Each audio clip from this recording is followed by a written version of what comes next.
Welcome to Daily Steps from One Extraordinary Marriage, where we outline simple steps that you can take to have the ultimate marriage adventure. I'm Tony DeLorenzo, your co-host, along with my beautiful wife, Elisa. In today's show, we answer the question, how can we as new parents make sure we are still putting in time for the relationship?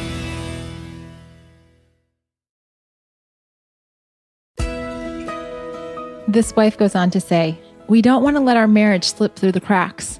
And the fact of the matter is that if you've had a baby, you've been there. If you're pregnant or thinking about having a baby, this is real life. Especially when it's the first baby, because everything is brand new. Everything feels monumental, and you're so worried about doing it right.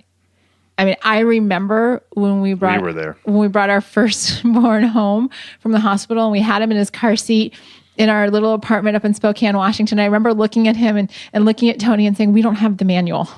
Like, they didn't send us home with the like, I don't know. It doesn't matter that I babysat when I was like, I don't know what to do with him, and he's ours. And like, how am I going to keep this little guy alive? And you have all of the stress and anxiety, and they don't sleep wonderfully when they first come home from the hospital, and you're figuring out diaper changes and how do we navigate car seats and strollers, and they're needy. They are. Little babies are needy for everything, right? And so you get into this place where it's so easy to become consumed with this little human being. Been there, done that. Guys, we didn't take our first vacation without a child until he was 18 months. It was like an overnight. I don't even remember. It was a long time. And it's why when we get these types of questions, we're like, oh my gosh, like we need to jump on this, because as new parents, all parents, but as new parents especially, one of the things that you have to keep in mind, in fact, probably the most important thing to keep in mind, is that your marriage will serve as the first role model for your children. Yeah. Right. They're going to model, and they're going to have base their first impression of what marriage is on how the two of you do marriage. So, even though it seems impossible right now to think about what the future is going to hold, you start by those actions that you want your kids to model, right? So that your marriage doesn't slip through the cracks. You start with the words that you choose, right? It's not just speaking lovingly to that little baby. It's speaking lovingly to one another. I mean, speak truth, speak life into each other. Guys, make sure that you're telling your wife that she's beautiful inside and out. Let her know that you still see her as a woman, as your wife, not just the mom of your child now. I mean, let her know she's going through some changes and has gone through a lot of changes. So being real with her and open about how you see her in that positive light will help her have value, have self-confidence. And wives, you need to speak to your husband the way that you did before the baby came, right? So when you told him he was handsome, when you told him how much he meant to you, when you told him, what an amazing provider, all of these things, he still wants to hear them, and he still needs to hear them. It's about making the marriage a priority. It's being excited when this other person walks in the door. It's very easy. I remember this specifically, like Elisa would just be run down by the end of the day, and walking in, and it was just basically like, here's your kid, and she'd be off. Like, I did say that many times. What's going on? Like, hold up. And that requires some conversation. If that's where you're at, hey, we're not saying that you don't share that with your spouse, but it may be on his or her drive home that it's already, we're going to speak about this. We're going to talk about this. Like, it's been a rough day. Hey, when you come home, I'm going to hand over our kid to you, and I'm going to just take a soak. I'm going to go take a shower. I need to just take some time for me, and then we can come back and get back on track. I don't want to even say get back on track, but then we'll have some time for each other, even if your kid's with you. We know your kid's going to be there with you, but you can still say, hey, I just need a little break.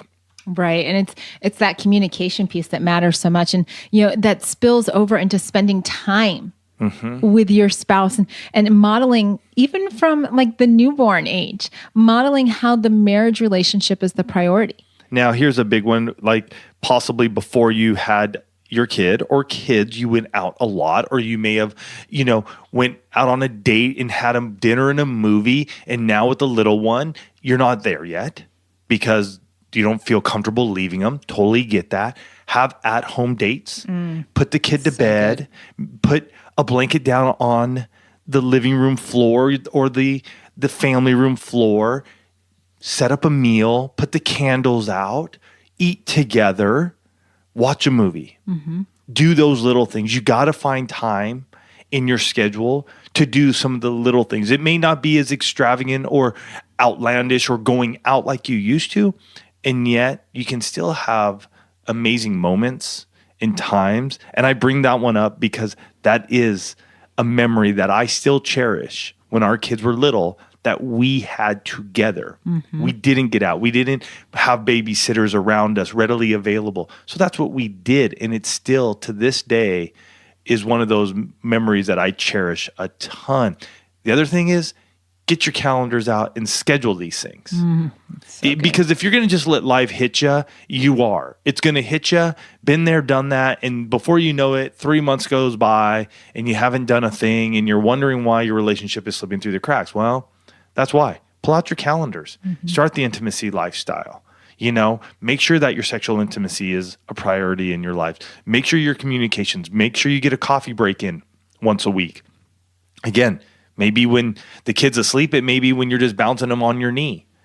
But you get it in and you do it together. Instead of going to Starbucks, you may be making an espresso at home or some tea at home because of that. It's all good. And the last thing that I want to, just as we're wrapping this, is don't neglect touch when the baby comes. It's so easy to get into this place where the baby gets all of the affection, all of the touch, all of the snuggles and the kisses. And, they just have that new baby smell. And it's just like, oh my gosh, I can't get enough. Well, the two of you need touch from one another. And this is probably more so for husbands. Wives, you need to know that your husband still needs touch, because I know I remember griping to Tony on more than one occasion and saying, I've been touched all day long. What do you mean you need me to touch you? But when I realized that he still needed that connection and that connection still fed me, it's a mindset, right? You don't want your marriage to flip through the cracks. It's all about having a mindset and just, the last thing I want to say on this is that so many people think, well, when we get to the next season, right? When we're not new parents, when they're in the toddler stage, or when they go to school, or when they go to high school, the thing is that your kids are always going to be in a season and they're always going to need stuff from you. So don't wait for the next season to make your marriage a priority. Start making your marriage a priority right where you're at. If you need specific strategies for your marriage, it's time to check out coaching. You'd invest in whatever your baby needs to be healthy and well taken care of. You need to do the same for yourselves. Check out oneextraordinarymarriage.com/coaching.